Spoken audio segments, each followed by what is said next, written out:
इसी का वर्त सदा देता सुवरदान। हरे कृष्णा हरे राम, हरे कृष्णा हरे राम। हरि कृपा से मिटे सभी जीवन के संकल संताप। धर्म मार्ग पर जो चले पाए सुख संतान। पुत्रदा व्रत की महिमा जग में पूजित गान। हरे कृष्णा हरे राम, हरे कृष्णा हरे राम। पुत्रदा एकादशी केवल व्रत नहीं, संतान सुख और संतान के जीवन में खुशियां भरने वाली है। संतान के सौभाग्य की प्राप्ति का एक मार्ग है। हरे कृष्णा हरे राम, हरे कृष्णा हरे राम। ये दिन भगवान विष्णु की भक्ति और उनके चरणों में समर्पण का एक दिन है। आइए भक्तों, पुत्रदा एकादशी की कथा श्रवण कर अपने हृदय को भक्ति और पुण्य से विराकृत करें। हरे कृष्णा हरे राम, हरे कृष्णा हरे राम। कल्पना कीजिए उस महल की जब हस्तिनापुर में धर्मराज युधिष्ठिर अपने महल में अपने सिंहासन पर विराजमान है। महल के चमचमाते कक्ष और रतन जड़ी दीवारें और सुगंधित पुष्पों से सजी वेदी शुद्धता का अनुभव करा रहे हैं। हरे कृष्णा हरे राम, हरे कृष्णा हरे राम। राजा के आसपास सभासदों की पंक्तियां सजी हैं और गूंज रहा है वीणा का मधुर संगीत। तभी सभा के मध्य भगवान श्री कृष्ण अपने तेज और सुंदरता को लिए प्रकट होते हैं। उनके मुख पर मंद मंद मुस्कान है। रतन जड़ित मुकुट उनके शीश पर विराजमान है। हरे कृष्णा हरे राम, हरे कृष्णा हरे राम। ये शुभ क्षण भगवान युधिष्ठिर के प्रश्न और भगवान श्री कृष्ण के उत्तर के रूप में हम आपको अभी सब श्रवण करा रहे हैं। पुत्रदा एकादशी के रूप में। हरे कृष्णा हरे राम, हरे कृष्णा हरे राम। भगवान युधिष्ठिर बोले, हे कृष्णा, हे माधव, अपने सुंदर सफला एकादशी का वर्णन किया है। अब हमें पूष मास में पड़ने वाली पुत्रदा एकादशी के बारे में हमें बताइए और इसी इस एकादशी के व्रत में किस भगवान की पूजा होती है, ये भी हमें विस्तार से कहिए। भगवान श्री कृष्ण बोले, हे राजन, मैं आपको पुत्रदा एकादशी के बारे में बतलाता हूँ। इसके बारे में मैं आपको वर्णन करता हूँ। यह एकादशी पुत्रदा एकादशी है और इसका विधि व्रत करना चाहिए। इसका नाम पुत्रदा एकादशी है और ये सभी सुखों को देने वाली है। भगवान श्री कृष्ण बोले, हे राजन, लोगों के हित के लिए, संसार के सुख के लिए मैं इस पुत्रदा एकादशी का वर्णन कहूंगा। यह सब पापों को दूर करने वाली है। पुत्रदा एकादशी है सिद्धि और कामना को पूर्ण करने वाली है। नारायण इसके देवता है, पापों को हरने वाले हैं। कथा को मैं कहूंगा, ध्यान से सुनो। भद्रवती नाम की पुरी थी। वहां सुकेतु नाम का एक राजा रहता था।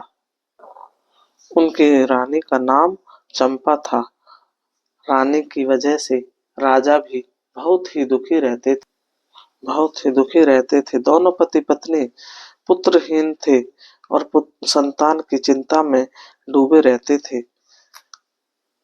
सुकेतु राजा को राज्य और पुरी में कहीं भी सुख नहीं मिला। राजा और रानी दोनों ही प्रतिदिन दुखी रहते थे। वे दोनों राजा रानी चिंता और शोक में डूबे रहते थे। वह मन में ही निराश होते रहते थे। पुत्रहीन मनुष्य के जन्म का फल नहीं है। बिना पुत्र के घर सूना रहता है। जिनके घर में पुत्र है उनका इस लोक में यश होता है और परलोक में भी अच्छी गति होती है। जिन पुण्य आत्माओं को सैकड़ों जन्म का पुण्य से मुक्ति मिलती है पुत्र के कारण, और पुत्र पुण्य और भगवान की भक्ति के बिना धन और विद्या नहीं मिलती है, मेरा सिद्धांत है। इस प्रकार राजा दिन रात चिंता में डूबा रहता। फिर सुकेतु राजा ने आत्महत्या का विचार किया, परंतु उससे परलोक में दुर्गति समझकर वह विचार भी उसने त्याग दिया। संतान के अभाव में अपने शरीर को दुर्लभ देखकर अपनी बुद्धि से अपना हित सोचकर घोड़े पर बैठकर राजा घोर जंगल में चला गया। पुरोहित आदि किसी को भी यह मालूम नहीं था कि राजा कहाँ चला गया। इधर उधर घूमता रहा, चिंता करने लगा कि मैंने ऐसा कौन सा बुरा पाप किया है जिसके कारण मैं संतानहीन हूँ। ऐसा दुख मुझे मिला है। मैंने यज्ञ पूजा और व्रत किए हैं, तब भी मुझे संतान की प्राप्ति नहीं हुई है। देवताओं को संतुष्ट किया है, यह सब करने पर भी मुझे संतान की प्राप्ति नहीं हुई है। ऐसा कठिन दुख क्यों मिला है। हरे कृष्णा हरे राम, हे कृष्ण भगवान मेरे, हे विष्णु भगवान मेरा ये दुख दूर कीजिए। इस प्रकार सोचता हुआ राजा आगे वन में चला गया।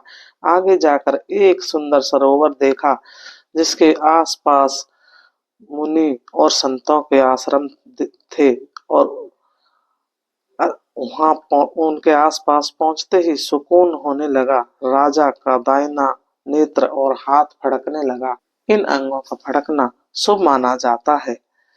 राजा ने वहां बैठकर सब मुनियों को अलग अलग दंडवत प्रणाम किया और ऋषि मुनियों से भी प्रसन्न होकर बोले, ऋषि मुनि भी प्रसन्न होकर बोले, हे राजन आपकी क्या इच्छा है सो कहिए। राजा बोले, हे तपस्वियों, हे मुनियों, आप कौन हैं और आपका क्या नाम है। आप यह मुझे विस्तार से बताइए। मुनिवर बोले कि हम विश्व देवता हैं और स्नान करने के लिए यहाँ आए हैं। माघ का महीना निकट है। आज आज से 5 दिन माघ लगने के रह गए हैं। आज पुत्रदा एकादशी है। यह राजा आज पुत्रदा एकादशी है। यह सुनकर राजा मन दुखी होने लगा। मैंने इतनी पूजा और यज्ञ किए हैं, पुत्रदा एकादशी का क्या महत्व है। मैं ऋषियों से अवश्य इस विस्तार से पूछूंगा। राजा कहने लगा, हे ऋषिवर, पुत्रदा एकादशी का क्या महत्व है। ऋषिवर बोले, हे राजन, आज पुत्रदा नाम की एकादशी है। हे राजन, पूष शुक्ला एकादशी पुत्र की इच्छा करने वालों को पुत्र देती है।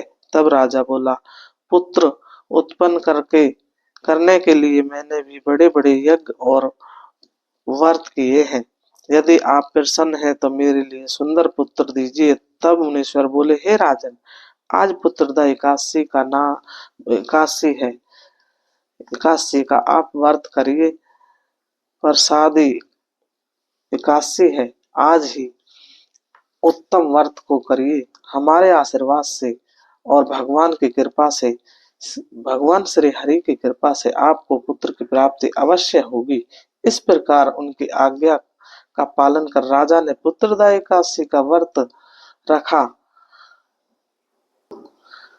व्रत करने के उपरांत ऋषि मुनियों को बारंबार प्रणाम करने लगा, दंडवत प्रणाम करने लगा और अपने राज्य को लौट गया। रानी के गर्भ स्थित होने 9 महीने रानी के गर्भ में पुत्र प्राप्त रानी ने अपना गर्भ धारण किया। व्रत एकादशी का भगवान से तेजस्वी पुत्र और राजा ने तेजस्वी पुत्र की प्रार्थना की। उसके 9 महीना बाद राजा के तेजस्वी पुत्र प्राप्त हुआ। बालक पिता और रानी प्रसन्न रहने लगे। फिर वह गद्दी पर वह धीरे धीरे कन कन बड़ा होने लगा। फिर राजा ने अपने पुत्र को गद्दी पर बैठा दिया।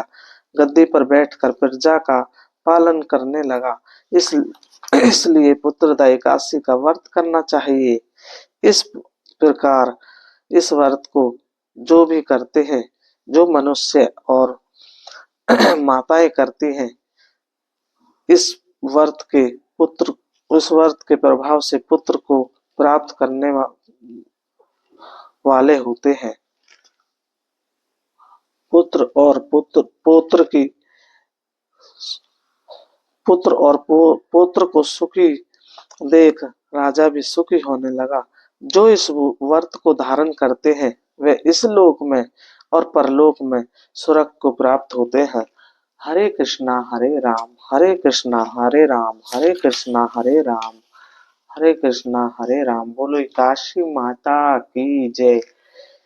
अगर आपको मेरी यह कथा अच्छी लगी हो तो आप लाइक करें, शेयर करें, सब्सक्राइब करें और मुझे काशी माता की कमेंट में हरे कृष्णा हरे राम दक्षिणा के रूप में लाइक करें और कमेंट अवश्य करें। हरे कृष्णा हरे राम।